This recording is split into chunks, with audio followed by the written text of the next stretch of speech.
The Sochi Winter Olympics were the most expensive to date, as well as the most politicized. Earlier, I spoke to sports analyst Mike Bako to find out how well Russia hosted the games. I think Russia did pretty well when you consider how what the perception was going into the Olympics. Certainly the Ring of Steel going around trying to combat terrorism. There were some real fears. Could we actually trust the Russian government, the Russian police, the government officials to keep this Olympics secure? Thankfully, at least from a terrorist standpoint, the games were secure, the games were safe, and they went off without major incident inside of Sochi related to the Olympics. Certainly, there are things that are going on outside of Sochi and Russia and in Ukraine specifically that has gotten the world's attention. But as far as the Olympics are concerned, they pulled it off without incident.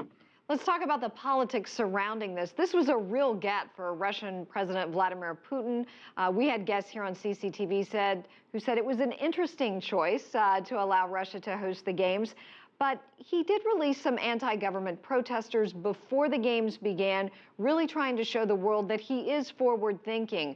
Has his image been upgraded since the games? I think it's a draw. I think you look at some of the things that he did before the Olympics, certainly a check mark in his column. Check mark in his column in terms of pulling off these Olympics without incident, as we were just discussing. But you also have to look at what was going on just on the periphery of the Olympics. Certainly the treatment of the protest band Pussy Riot.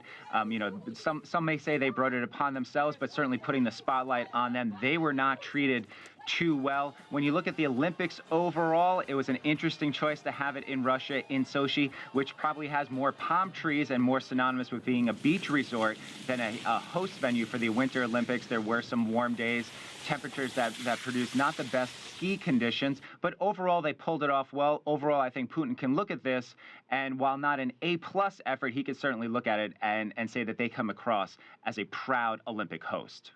That's right. The American press, at least, had a lot of fun talking about the colored water. There was a story of a wolf wandering the halls in one of the hotels.